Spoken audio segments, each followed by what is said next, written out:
Good evening. My name is Robert Cruikshank. I'm the Public Policy Director at the Courage Campaign, which is a online progressive organization, a multi-issue organization dealing with a lot of different projects, problems, and needs here in California. We have well over 700,000 members organizing for progressive change. I come from Monterey, which is where the first California Constitution that the Assemblywoman mentioned earlier. It was perhaps not a perfect document, but in some ways it was actually quite progressive for its time. It guaranteed, for example, language rights for the Spanish-speaking population in California, which had just lost their lands to the American conquest. That got taken away in the 1879 Constitutional Convention.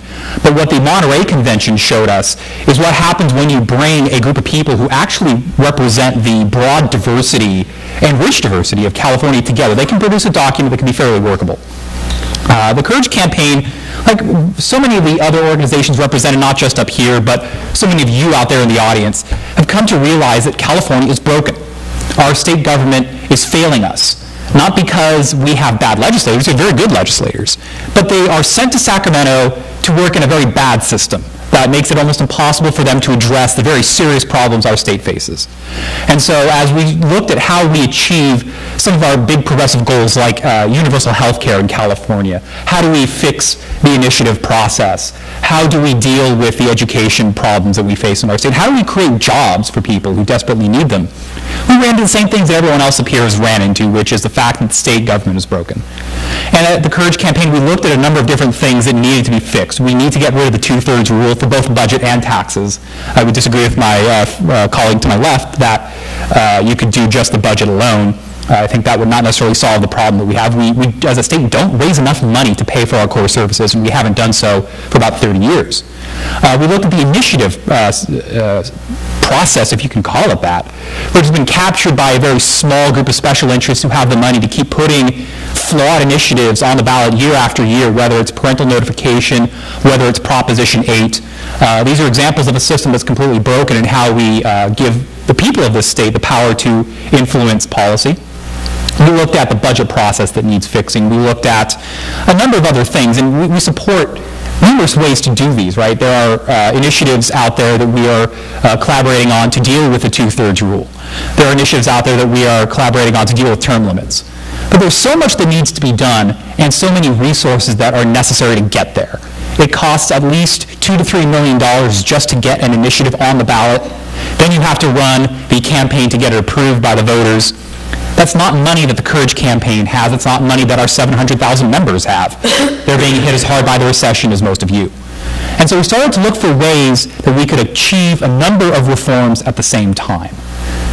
And that's where the Constitutional Convention really stood out to us as a big, bold idea that could work for California.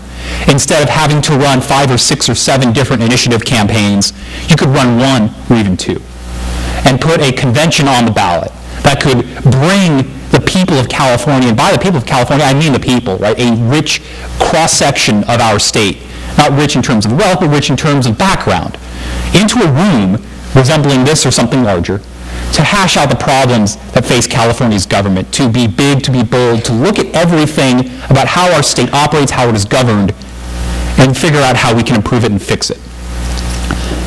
I think it's important to keep in mind that California has not just had 2 constitutional conventions, right? We had the 1849 convention in Monterey. We had the 1879 convention, which was held in the Capitol building in Sacramento.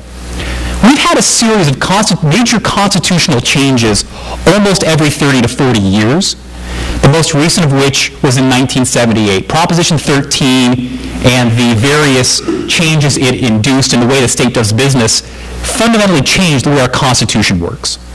And our Constitution in California is undergoing and will continue to undergo fundamental change. The question is, who will drive that change? Who will be able to propose those ideas to the people of California?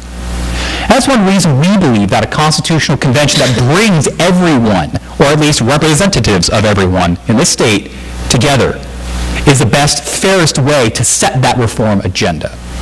We think a constitutional convention has to be done the right way. We have a broken system. We don't want a constitutional convention that also has a broken system to it that can't address our problems. We have a stacked deck in Sacramento that prevents progressive change from happening. We don't want a constitutional convention to produce a stacked deck either. But we believe that a constitutional convention done right can accomplish a lot of the goals that we all share for not just fixing the way California is governed, but then getting those trees off the track and allowing us to proceed down to the bigger progressive goals that we all have and that we all share. Thank you. Great, thank you. And I'm sure we'll go through who these delegates are proposed to be later.